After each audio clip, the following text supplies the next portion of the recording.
Pessoal, então, todos sejam muito bem-vindos ao canal da Sociedade Chesterton Brasil. E hoje eu queria conversar com vocês sobre um artigo do livro que é O Essencial de Chesterton, que é a educação moral no mundo secular. Chesterton começa falando, né? É uma grande pena que as pessoas não consigam deixar as coisas quietas. Por exemplo, sempre fui a favor da educação secular. A razão é óbvia.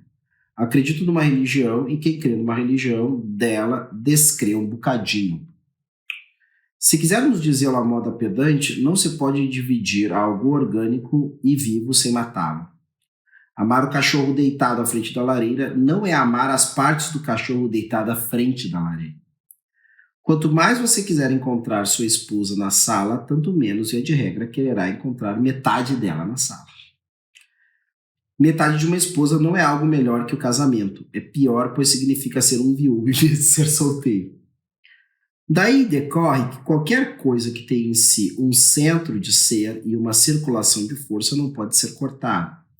Ensinar às crianças apenas os primeiros elementos da religião é como ensinar-lhes apenas os primeiros capítulos de uma história de detetive. É ser cruel com as crianças. Os últimos capítulos de uma história de detetive são necessários a fim de que saibamos onde está o pé, onde está a cabeça dos primeiros.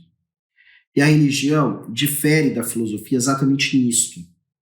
É uma história detetivesca, no sentido de que o seu segredo é não apenas satisfatório, mas também espantoso e portentoso.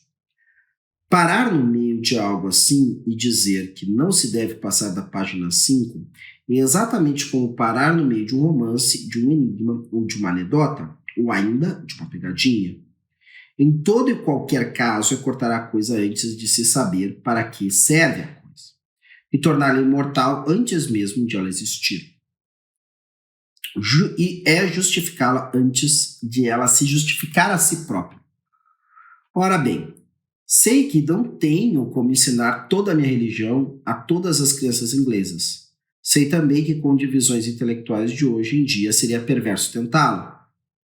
Assim, pois, contento-me com que nada de minha religião seja ensinado, salvo na medida em que eu seja capaz de ensiná-la eu mesmo em salas, nos tetos de ônibus, e nos jornais e em bares. Mas como já o disse, as pessoas não conseguem deixar as coisas em paz. E em vez da coisa chamada educação secular, compreensível a todos, eis que surge uma coisa extraordinária chamada instrução moral, insuportável a quem seja por mais de uma semana. O Chesterton está pegando aqui um contexto que hoje em dia nós não encontramos mais, pelo menos não dessa forma. Anteriormente você tinha em outras épocas, eu não estou comparando exatamente que isso no Brasil era isso, né? Que é moral e cívica e assim por diante. Mas o Chesterton está nos trazendo algo que vale a pena nós procurarmos entender e ser coerente com o que entendemos sobre isso quando nós procuramos fazer uma instrução moral.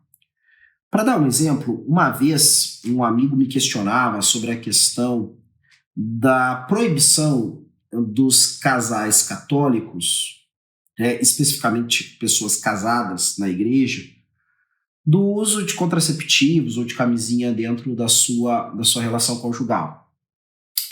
E aí, esse cara queria, que eu explicasse isso para ele. Ora, eu disse para ele assim, cara, se eu te explicar isso, eu vou começar a história pela metade, ou pelo final dela. Para eu explicar isso de maneira que realmente a pessoa possa compreender o sentido do porquê existe essa indicação, mais do que indicação, essa norma moral para os católicos, certo? Eu teria que explicar qual é a visão de homem e de pessoa humana que a igreja possui, por que ela possui essa visão, e, em outras palavras, explicar para essa pessoa quem é o Deus criador da visão católica de mundo. E eu poderia, com isso, também explicá-lo o quanto isso é adequado à razão natural, como eu tenho vários indícios que mostram que essa visão é acertada, o que mostra, na verdade, que pelo menos sob esse aspecto, a moralidade católica propõe, né, uma divindade que pede às pessoas aquilo que é racional, aquilo que é adequado à sua natureza. Qual é a diferença entre isso, entre a moralidade religiosa e a moralidade meramente filosófica? Bom, a diferença é que as pessoas dentro da religião cristã têm uma experiência, ou pelo menos são introduzidas no processo de ter uma experiência de conhecimento de um Deus ao qual elas confiam, e confiam por vários motivos, e inclusive essa confiança é adequada também à razão. E uma vez que confiem nessa divindade, nesse Deus, elas têm a segurança, em caso de dúvida, imaginem vocês, uma pessoa tem bons argumentos a favor e contra uma atitude. E ela tem ao seu lado, além disso, a convicção pessoal, e enquanto melhor fundamentada essa convicção pessoal, mais forte vai ser essa confiança. Ela tem a convicção pessoal de que ela conhece o Deus verdadeiro e os seus preceitos. Então, em caso de dúvida, uma vez que ela saiba que a sua religião manifesta que a vontade e o desígnio de Deus é a favor ou contrário a essa atitude, ela tem a segurança, para além da sua mera conjectura, sua mera reflexão filosófica, de que aquilo ali é errado. Então, naturalmente, é muito prudente que ela, né, abandone o comportamento errado e adira ao comportamento certo.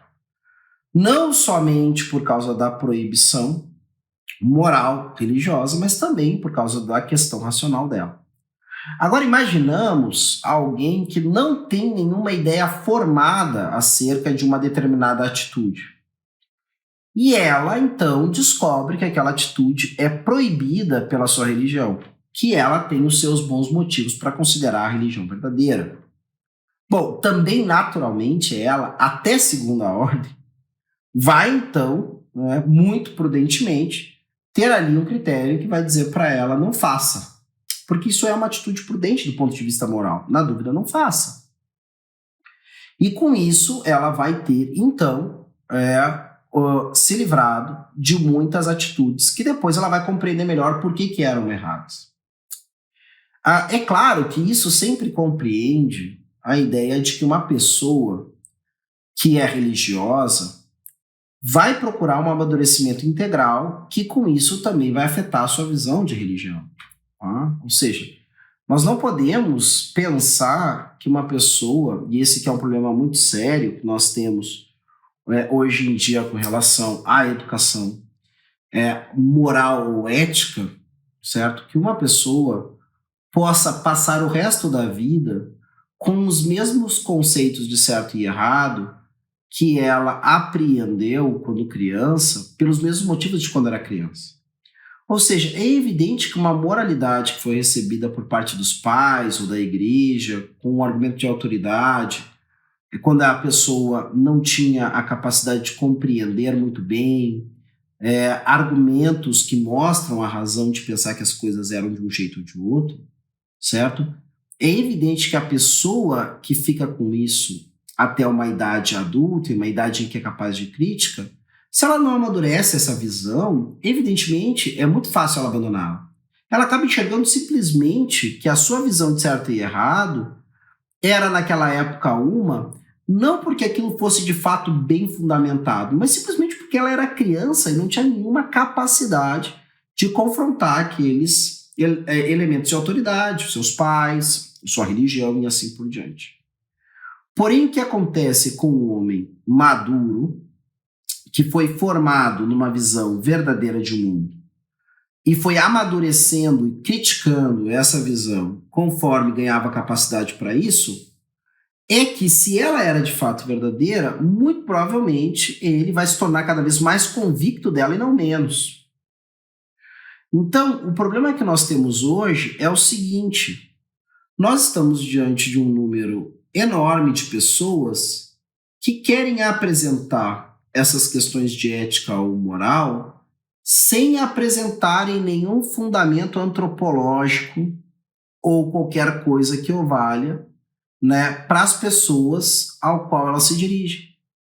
Ou seja, muitas vezes nós temos tanto professores como catequistas, como filósofos, falando quase propagandisticamente, quase ideologicamente sobre certas questões de moral, sem se preocuparem algumas vezes, certo? Por melhor que sejam as suas intenções, essas pessoas têm as suas motivações pessoais para isso, mas sem se esforçarem, não é que elas não tenham esse fundamento, mas algumas vezes elas não percebem como elas precisam mostrar para as pessoas ao qual elas argumentam ou ao qual elas ensinam que existe toda uma visão, toda uma cosmovisão de Deus, de homem e de mundo que explica para as pessoas ao qual elas se dirigem que aquela questão não é simplesmente uma questão de certo e errado.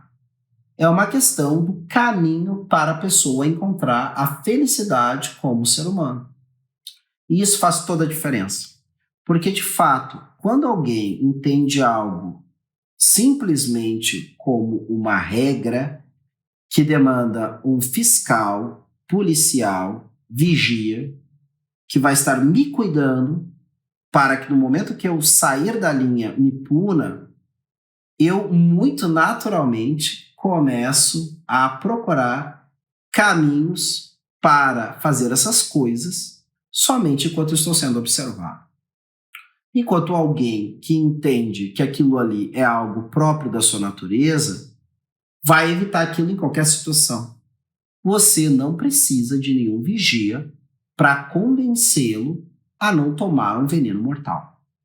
Independente se tem alguém vigiando você ou não para isso, numa situação natural de pessoa que está sã de mente e de corpo, ela nunca vai tomar veneno, seja vigiada ou não, porque ela sabe que, segundo a sua natureza, tomar aquela substância vai levar ela à morte e à destruição, né, da sua saúde, o que ela não quer, certo? Então, o que acontece é isso.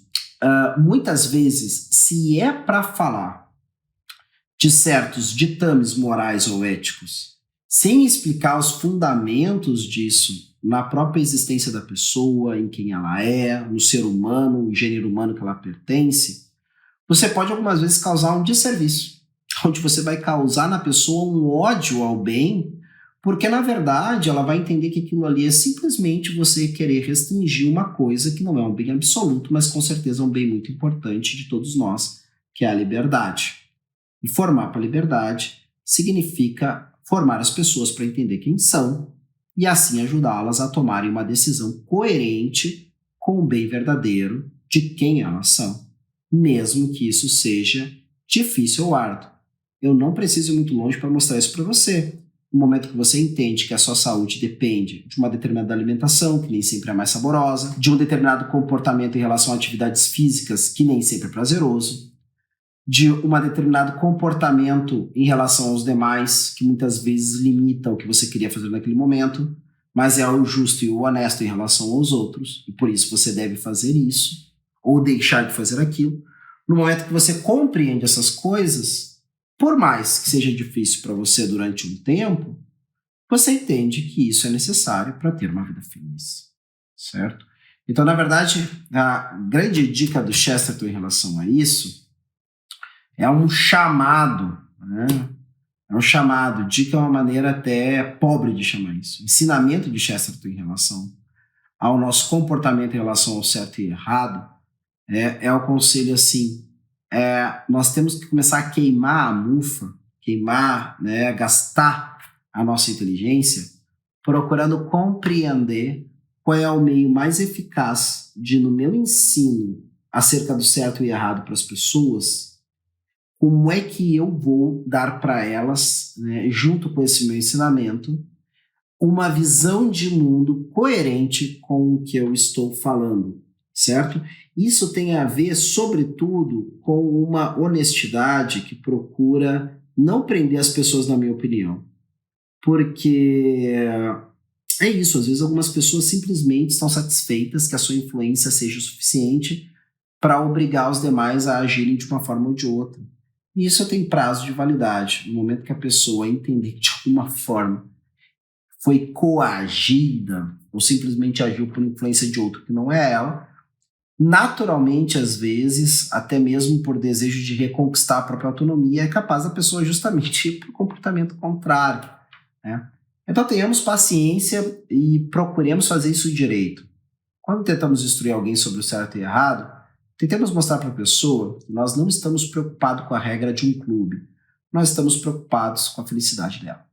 Está bem? Vou ficando por aqui. Quem gostou desse vídeo, né, não deixe de curtir, compartilhar com quem gosta também desse conteúdo, também clicar no sininho para receber notificações dos novos conteúdos da página da Sociedade Chesterton Brasil e também conferir as ofertas que estão na nossa livraria virtual, onde existem vários livros de Chesterton, inclusive esse da onde eu citei o artigo, que é o Essencial de Chesterton, a coletânea da Sociedade Chesterton Brasil, de alguns dos bons ou ainda mesmo alguns dos melhores artigos, principalmente para aqueles que querem começar a sua leitura de Chesterton. Eu vou ficando por aqui, até a próxima.